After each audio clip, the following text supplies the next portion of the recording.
नमस्कार, आप देख रहे हैं जोहार झारखंड। आपके साथ मैं हूं शिप्रा झा। झारखंड के किसानों के लिए बड़ी खबर है। सुखाड़ की मार झेल रहे 14 लाख किसानों को राज्य सरकार 3500 रुपए की सौगात देने जा रही है। इस बार 17 जिले के 142 प्रखंड सुखाड़ की चपेट में आए हैं, जबकि देवघर और गोड्डा की सर्वे रिपोर्ट फिर से मांगी गई है। इसके अलावा केंद्र सरकार से भी मदद मांगी गई है। रांची में कृषि मंत्री बादल पत्रलेख ने बताया कि ऋण माफी के मामले में एनपीए खाताधारियों पर जल्द निर्णय होगा। इसके लिए मुख्यमंत्री विभाग और बैंकर्स के साथ बैठक करने जा रहे हैं। तो किसानों को अब सरकार की सौगात मिलेगी। बड़ी खबर है, किसानों के लिए 3500 रुपए की सौगात सरकार की तरफ से किसानों को दी जाएगी। फाइनली लगभग जितने लोगों ने अप्लाई किया है, लगभग 14 लाख किसान जो प्रभावित हैं, जिन्होंने अप्लाई किया है, इन 17 जिले और जो 2 जिले का रीसर्वे होगा, ग्राउंड ट्रूथिंग होगा, जिसमें ट्रिगर 2 में सेवरल ब्लॉक्स मॉडरेट और सीवियर इफेक्टेड आए हैं। उसके रिपोर्ट में फिर से एक बार कहा गया कि फिर से एक बार काउंटर ये करा लें, वेरिफिकेशन। तो उसके बाद यह निर्णय लिया गया कि राज्य सरकार उस पर निर्णय लेगी, पिछले साल जिस तरह लिया था, और एनडीआरएफ से भी, केंद्र से भी सहयोग के लिए इसके बाद रिपोर्ट भेजेगी और राज्य सरकार अपने किसानों को खुद जो आपदा से प्रभावित है उसका पेमेंट करेगी। कितना पेमेंट हो गया? 3500 करके पिछले साल 3500 था, तो इस साल भी अमाउंट वही रहे। कितने लाख किसान? लगभग 14 लाख है, कुछ संख्या बढ़ भी सकता है। और गांडी में उपचुनाव को लेकर सियासत गरमाती जा रही है। बीजेपी उपचुनाव कराने का विरोध कर रही है, तो सत्ता पक्ष जल्द से जल्द चुनाव कराने की मांग कर रहा है। इन सब के बीच गांडी उपचुनाव 4 तारीख के बीच उलझ कर रह गई है। झारखंड की राजनीति इस समय लोकसभा के बजाय गांडेय उपचुनाव के इर्द गिर्द घूम रही है। बीजेपी और आजसू जैसे विपक्षी दल गांडेय में उपचुनाव के सख्त खिलाफ हैं, तो जेएमएम, कांग्रेस और आरजेडी जैसे सत्ताधारी दलों की मांग है कि गांडेय में जल्द से जल्द उपचुनाव कराया जाए, ताकि बचे हुए समय में गांडेय के विकास की रफ्तार बरकरार रहे। आपको चुनाव कराना है और निश्चित रूप से चुनाव आयोग कराएगी। तो कौन सी तारीख मान रहे हैं आप लोग? तारीख तो स्पष्ट रूप से उल्लिखित है। जिस तारीख को त्यागपत्र हुआ है, जिस तारीख को त्यागपत्र स्वीकृत हुई है, उस तारीख से वो सीट रिक्त है। गांडेय में उपचुनाव हो या ना हो, इसकी पहेली 4 तारीख में उलझी हुई है। पहली तारीख 29 दिसंबर 2019, इस दिन सीएम हेमंत सोरेन ने शपथ ली थी। दूसरी तारीख है 5 जनवरी 2020, इस दिन विधायकों का शपथ ग्रहण हुआ था। इन सब के बीच तीसरी तारीख है 31 दिसंबर, जब जेएमएम विधायक सरफराज अहमद ने इस्तीफा दिया था। पर बीजेपी मतगणना की तारीख 23 दिसंबर 2019 को आधार मानने का तर्क दे रही है। ऐसे में चालू विधानसभा का कार्यकाल 1 साल में भी कम समय बचा है। लिहाजा कोर्ट के फैसले के तहत अब गांडेय में उपचुनाव संभव नहीं है।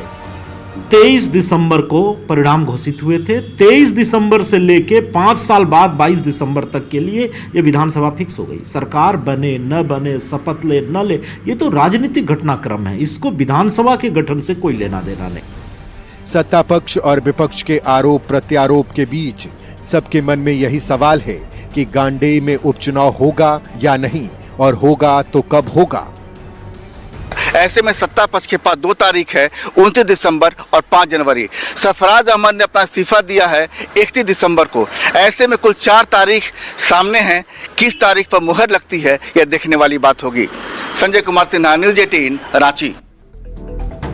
झारखंड की अलग अलग जेलों में उम्र कैद की सजा काट रहे 56 कैदी रिहा होंगे। रांची के झारखंड मंत्रालय में सीएम हेमंत सोरेन की अध्यक्षता में हुई सजा पुनरीक्षण परिषद की 30वीं बैठक में इस पर मुहर लगी है। बैठक में 109 कैदी की रिहाई पर चर्चा हुई। इसमें 56 कैदी की रिहाई को हरी झंडी दे दी गई है। मुख्यमंत्री ने अफसरों से कहा है कि जेल से रिहा होने वाले कैदियों की निरंतर ट्रैकिंग और मॉनिटरिंग हो, साथ ही उन्हें राज्य सरकार की कल्याणकारी योजनाओं से जोड़कर पुनर्वास की पहल की जाए। झारखंड में बजट की तैयारी भी तेज हो गई है और इसके लिए रांची में अर्थशास्त्रियों और आर्थिक विशेषज्ञों के साथ बजट पूर्व कार्यशाला की गई, जिसमें कृषि, सिंचाई, पर्यटन और खनन विभाग का राजस्व बढ़ाने की रणनीति पर चर्चा की गई। दरअसल इस बार साल 2030 को ध्यान में रखकर बजट की तैयारी चल रही है, क्योंकि अगले 6 साल में झारखंड का जीएसडीपी 4 लाख करोड़ से बढ़ाकर 10 लाख करोड़ तक पहुंचाने का लक्ष्य रखा गया है। इसके लिए कृषि उत्पाद बढ़ाने के साथ साथ पर्यटन और खनन के क्षेत्र में राजस्व बढ़ोतरी की योजना बनाई गई। साथ ही पतरातू और नेतरहाट के साथ साथ तेनूघाट और मैथन को भी पर्यटक स्थल के रूप में विकसित करने पर जोर दिया गया। कहा जा रहा है कि इस बार सरकार का फोकस कृषि, किसान, उद्योग, रोजगार और नौजवान पर होगा। एग्रीकल्चर के एक्सपर्ट आए हुए थे, नाबार्ड के जनरल मैनेजर साहब थे, उन्होंने अपनी राय दी। टूरिज्म क्षेत्र से आए हुए थे, इस तरह से माइनिंग के थे, एक्सपर्ट थे। फिर अपने विभागीय अध्यक्ष जो सेक्रेटरी साहबान हैं, उनसे बात हुई। हम लोगों ने स्ट्रेटेजी तय कि कैसे बढ़ेंगे। जैसे उदाहरण देंगे, पहले 3-4 सालों के अंतराल में ड्रॉट आता था, सुखाड़ आता था। इस बार जलवायु परिवर्तन के कारण लगातार दूसरा साल सुखाड़ आया। उसमें सरफेस वाटर इरिगेशन को ज़्यादा फोकस करने के लिए सुझाव एक्सपर्ट्स ने दिया है, और साथ ही जो 24% फैलो लैंड है उसको 2030 तक जो 10 लाख करोड़ की बात की जा रही थी, जिसमें एग्रीकल्चर भी पार्ट होगा, तो तब तक उसको एक फोकस करके कि 24% फैलो लैंड का, उसी तरह 6 पार्ट में ये करके हर एक फाइनेंशियल ईयर में उसको बैरल लैंड को कल्टीवेटेड लैंड बनाने की ओर काम हो। झारखंड में बीजेपी लोकसभा चुनाव की तैयारी में जुट गई है। बीजेपी प्रवक्ता प्रतुल शाहदेव ने बताया कि हर सीट पर फीडबैक लिया जा रहा है और कई नेताओं को लोकसभा चुनाव की कमान सौंपी गई है, वो फील्ड में काम कर रहे हैं। देखिए, लोकसभा के चुनाव की तैयारियां तो हमारे यहाँ बहुत पहले शुरू हो गई थी। लोकसभा के संयोजक नियुक्त हुए थे, उसके बाद बड़े नेताओं का आगमन हुआ। हमने कैटेगरीज में सीटों को बांटा था। जिन सीट पे पीछे रह गए थे उस पर विशेष फोकस है हमारा, और हमारा मानना है कि आने वाले समय में भी हमारे केंद्रीय नेताओं का, केंद्रीय मंत्रियों का सारे लोकसभा सीटों पर आगमन होगा। उसकी भी तैयारियां चल रही हैं। बूथ जो कमिटीज़ हैं हमारी, वो सशक्त हुई हैं। तो पूरे तरीके से 2024 में एक बार फिर से राष्ट्रवादी सरकार नरेंद्र मोदी जी के नेतृत्व में प्रचंड बहुमत से बनने वाली है। इसकी सारी तैयारियां हमने तो काफ़ी पहले शुरू कर दी है। बोकारो में झारखंड प्रदेश जेडीयू अध्यक्ष खीरू महतो ने कार्यकर्ताओं के साथ बैठक की। साथ ही बिहार के मुख्यमंत्री नीतीश कुमार के झारखंड दौरे की तैयारी पर चर्चा की। इस मौके पर रामगढ़ में होने वाली नीतीश कुमार की सभा में बोकारो से 10,000 से ज्यादा कार्यकर्ताओं के शामिल होने का दावा किया गया। बैठक में प्रदेश जेडीयू अध्यक्ष खीरू महतो ने कहा कि उनकी पार्टी लोकसभा और विधानसभा चुनाव की तैयारी में जुटी हुई है। कहा कि 10,000 लगभग हम लोग बोकारो जिला से जाएंगे, तो उसी के संबंध में हम लोग समीक्षा की बैठक भी कर रहे हैं। आखिर ये तो तैयारी है, सो हम लोग तो लोकसभा विधानसभा साथ ही तैयारी कर रहे हैं हम लोग 2 साल से, और लोकसभा विधानसभा लड़ेगा ही पार्टी। ऐसा बात है कि नहीं लड़ेगा। इस बार लड़ेंगे हम लोग, भले 20-25 साल से नहीं लड़ा, लेकिन इस बार लड़ेंगे हम।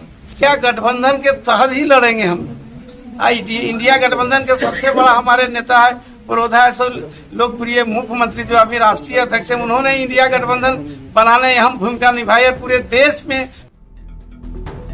पश्चिमी सिंहभूम के कोलान जंगल में एक बार फिर नक्सलियों का प्लांट किया हुआ आईडी बम मिला है और इस बम का वजन 5 केजी है। दरअसल सुरक्षा बलों के जवान एंटी नक्सल सर्च ऑपरेशन पर निकले हुए थे।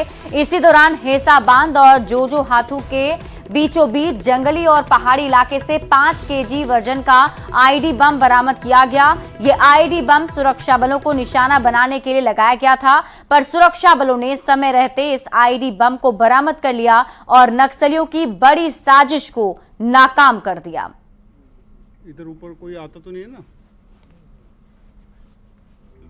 रांची पुलिस ने नाबालिग स्कूल छात्रा को प्रेम जाल में फंसाकर अपहरण करने वाले 2 आरोपी को गिरफ्तार कर लिया है।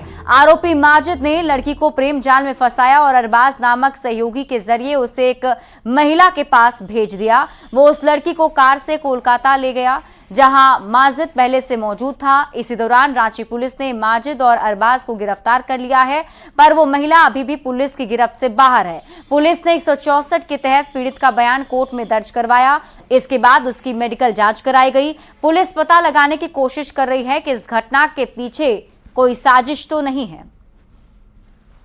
इस नाबालिग लड़की को जो है बहला फुसला करके किसी व्यक्ति के द्वारा जो है वो ऑटो में लेके जाने का काम किया गया था।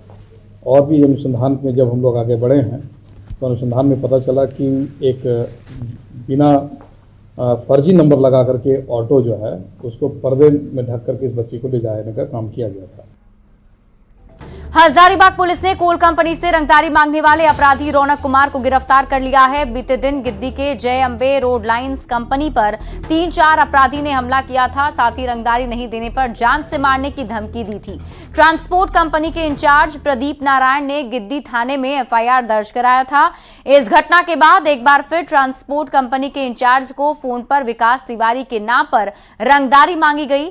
इसी दौरान हजारीबाग पुलिस ने जांच शुरू की और रौनक कुमार नामक अपराधी को दबोच लिया। तो एक लड़का का नाम आया जो रौनक कुमार है, जो गिद्दी का रहने वाला है, तो उसको हम लोग उठा लिए। उठाने के बाद उसकी पहचान करवाया गया। पहचान हुई उसके इसके द्वारा जो ट्रांसपोर्ट कंपनी के इंचार्ज हैं उनके द्वारा बताया गया कि नहीं यही लड़का था, उस रात में भी धमकी दिया था। उसके बाद उससे जब पूछताछ की गई तो उन्होंने कई कांडों में अपने संलिप्तता को स्वीकार किया। एक कांड जो 5/1/24 को घटना चरही में तापीन कोयलरी में हुई थी, जो पावर पॉइंट में जाकर फायरिंग किया गया था, उसको भी वो एक्सेप्ट किया। जमशेदपुर पुलिस ने कांग्रेस नेता के भाई शहजाद और एक कांस्टेबल की हत्या करने वाले 2 आरोपी को दबोच लिया है। दोनों सरायकेला के चौका थाना क्षेत्र से पकड़े गए। ये दोनों अपराधी डबल मर्डर की इस घटना के मास्टरमाइंड बताए जा रहे हैं। इसके अलावा 4 और अपराधी भी पकड़े गए हैं। ये सभी अपराधी डकैती की योजना बना रहे थे। तभी जमशेदपुर पुलिस ने सभी 6 अपराधी को दबोच लिया। इनके पास से देसी कट्टा, कारतूस, गाड़ी, बाइक, कैश और मोबाइल भी जब्त किया गया है।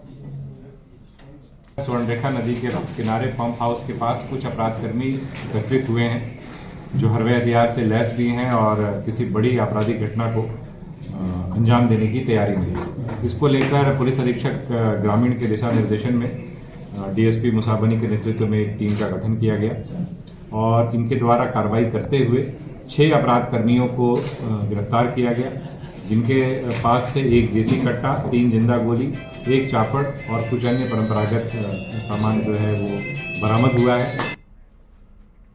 धनबाद कोर्ट के पास उग्र भीड़ ने मोबाइल चोर की जमकर पिटाई कर दी। दरअसल कोलकाता के डॉक्टर मनीष कुमार धनबाद आए थे। शातिर चोर ने उनके पॉकेट में जैसे ही हाथ डाला, भीड़ की नजर उसकी हरकत पर पड़ गई।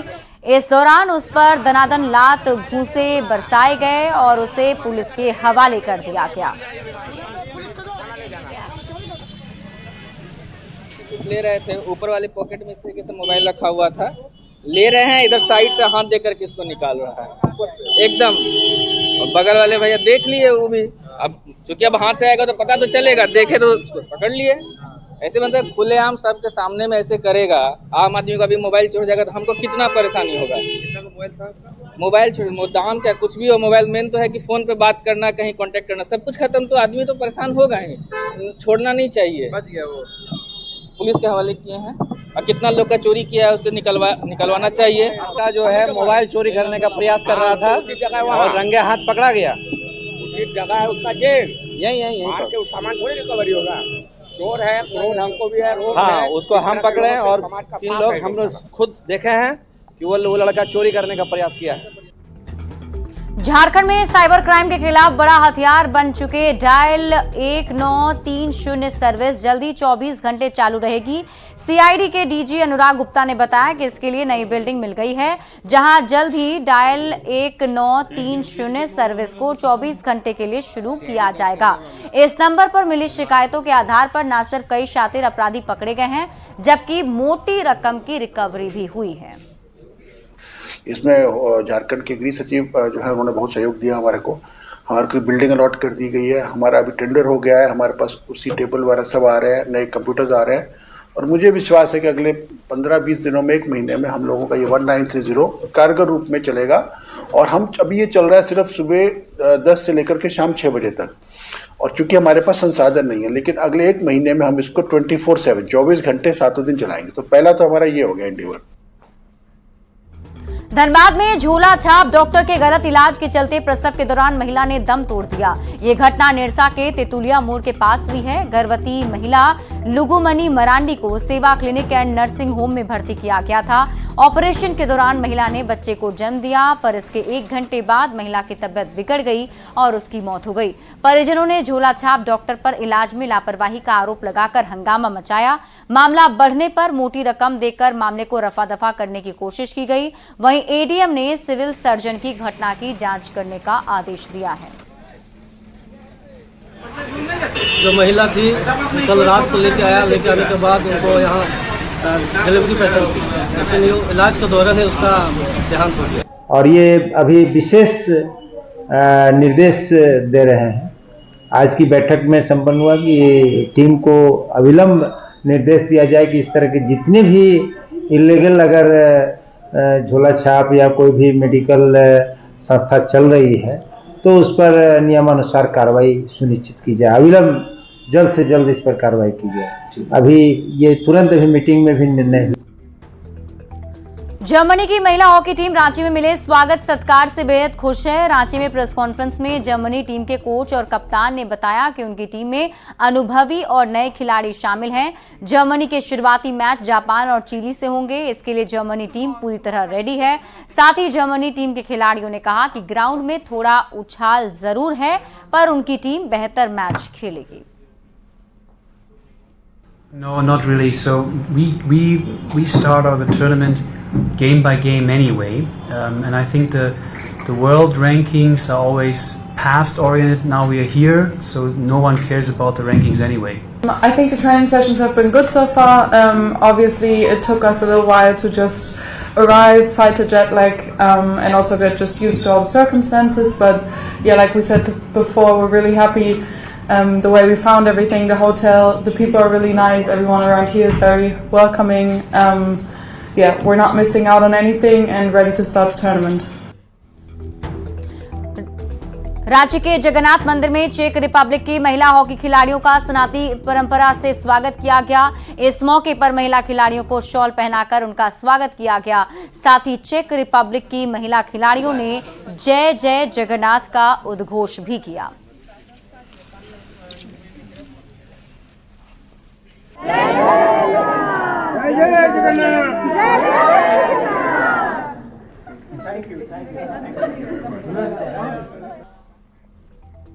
पेरिस ओलंपिक क्वालिफायर में शामिल होने रांची पहुंची इटली हॉकी टीम के खिलाड़ियों को रांची शहर काफी भा रहा है। हॉकी प्रैक्टिस के साथ ही इटली के खिलाड़ी रांची के बाजारों में भी घूम रही हैं। इसी कड़ी में रांची के अपर बाजार में इटली की हॉकी टीम की खिलाड़ी पहुंची और एक से बढ़कर एक दुपट्टे की खरीदारी की। खूबसूरत स्टॉल और चूड़ियों की खरीदारी करते हुए महिला खिलाड़ियों ने कहा कि शायद ही उन्हें ये चीजें इटली में मिल पाएंगी। अधिक जानकारी दे रहे हैं रांची संवाददाता गौरव झा। मेहमानों को रांची का बाजार खूब भा रहा है। ये हम इस वजह से कह रहे हैं क्योंकि पेरिस ओलंपिक का क्वालिफायर मुकाबला राजधानी रांची में खेला जाना है। कुल 8 टीमें राजधानी रांची पहुंची है। उनका मुकाबला 13 से 19 तारीख तक रांची के मरांगगोम के जयपाल सिंह मुंडा स्टेडियम में खेला जाना है। इससे पहले जब विदेशी मेहमान यहाँ पहुंचे हैं तो आप देखिए किस तरीके से अपर बाजार में उनकी खरीदारी हुई है। इटली की टीम यहाँ पहुंची है, इटली की महिला टीम है और इटली की जो कप्तान है वो आप देखिए किस तरीके से भारतीय चीजों को पसंद कर रही है, भारतीय चुन्नी को पसंद कर रही है, भारतीय कल्चर को पसंद कर रही है। इटली की कप्तान है हमारे साथ। Hello ma'am, how are you and how you feel about this market? Very good. I'm excited. What you have bought in this market? I'm going to buy this. I don't know, scarf. Stall. Yeah, and my partners also.